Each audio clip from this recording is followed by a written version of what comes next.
I, Bhavna Madana Arora, is here to do my part, my contribution to these teachers' training sessions.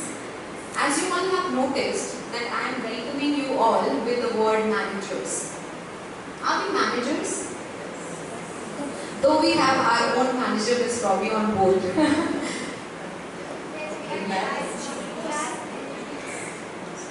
Class managers. Thank you, Ms. Deepa. Anybody else wants to add something? No? I think we are all, even managers of course, but we are all counselors, managers. Managers, yes. We have so many. Yes, absolutely correct. Thank you, Miss. Teachers play various roles in the classroom, but surely one of the most important is of a classroom manager. We manage our classrooms. Effective teaching and learning cannot take place in a poorly managed classroom. If students are disrespectful or disorderly, then chaos becomes the norm. In these situations, both teachers and students suffer. Teachers struggle to teach and students most likely to learn less than what they are expected to. In contrast, well-managed classrooms provide an environment in which teaching and learning can flourish. But a well-managed classroom does not appear just out of nowhere. It takes a huge toll. It takes a good deal of effort to create, and the person who can create is the teacher.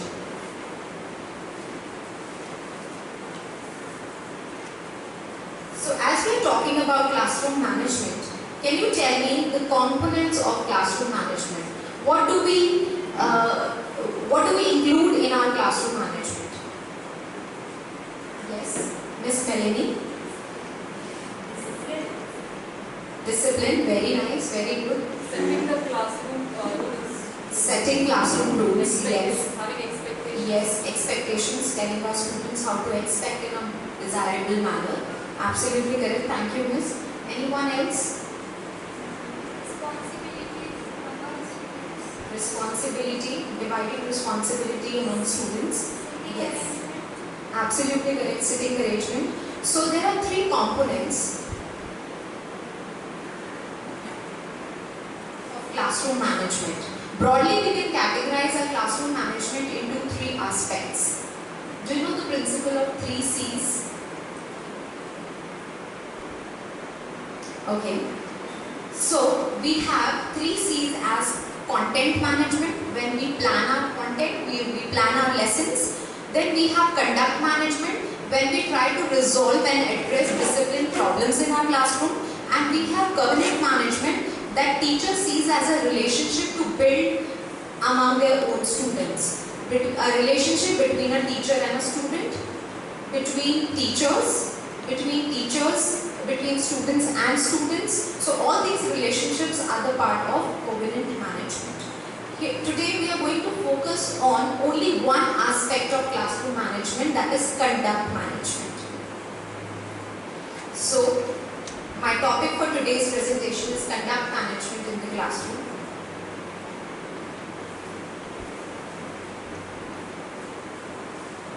Here is the definition of or the meaning of conduct management. It refers to the set of procedural skills that teachers employ in their attempt to address and resolve discipline problems in the classroom. Now, teachers, I would like you to give me examples. What could be discipline problem? What could be the discipline problems, or what could be few discipline problems that we encounter every day in our teaching learning process? Miss Kwani.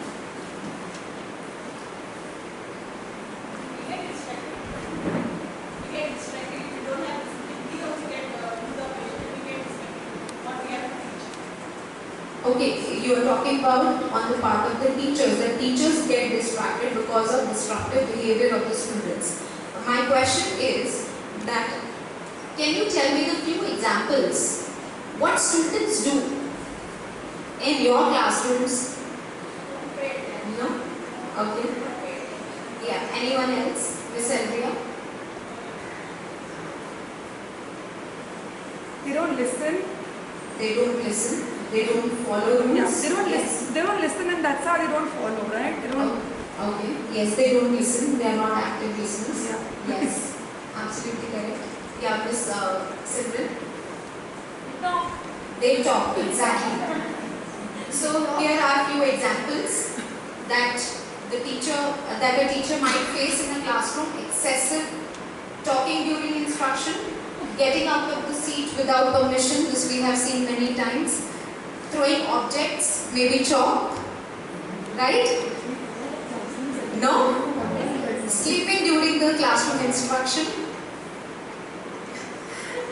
showing disrespect to the teacher, and one student making fun or laughing at another student. These are quite common examples of the issues that we face in our daily basis.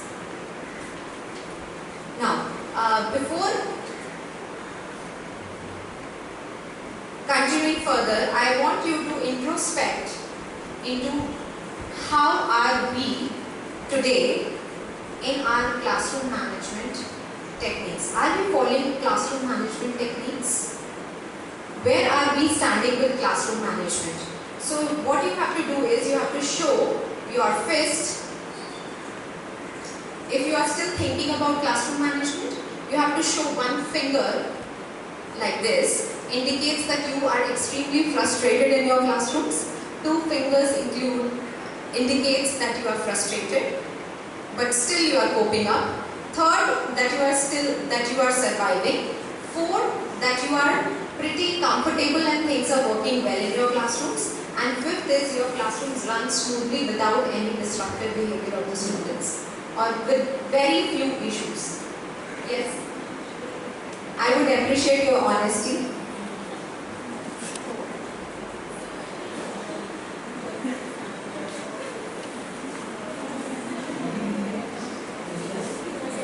Really, Miss Elvia? I don't think so. Yeah. I don't see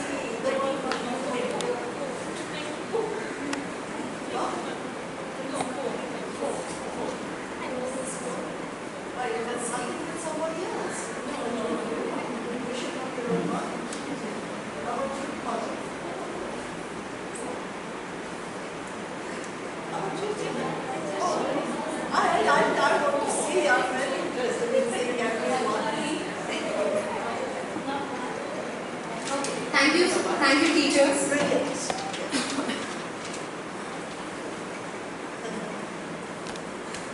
Here I would like to give few examples how we can use classroom management or conduct management in our classrooms. Here are few examples. Suppose students are learning about, say they are into their science class and they are learning about their heart rates, right? They are collecting, analyzing data, and that instrument is given to them, and then the students are making chaos in the class. So we can use conduct management as we need to correct their irresponsible and inappropriate behavior by reminding students that one of the goals of working together is to respect one another. Also, another example could be that a student complains about another student kicking him underneath the table. So the teacher can use a strategy, can use a classroom management technique, and this demonstrates our classroom management. Here we are going to talk about few more examples as and when we will proceed further.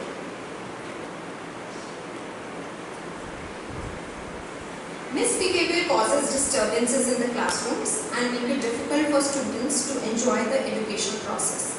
Many psychiatrists and many different philosophical theories say that the students do all this misbehavior only for one purpose. Can you tell me what is that one purpose?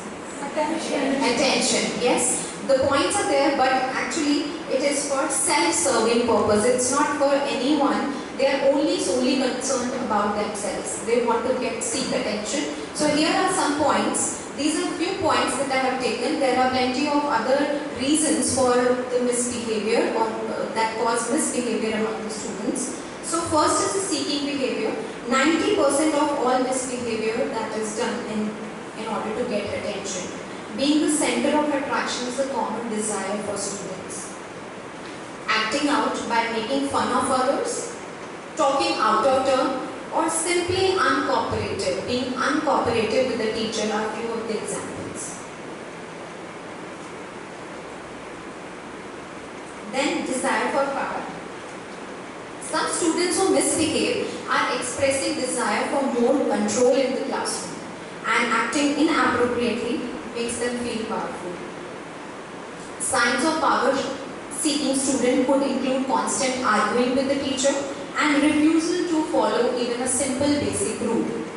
Looking for revenge could be another reason. Some children lash out in the classrooms as a response to hurt feelings they experience.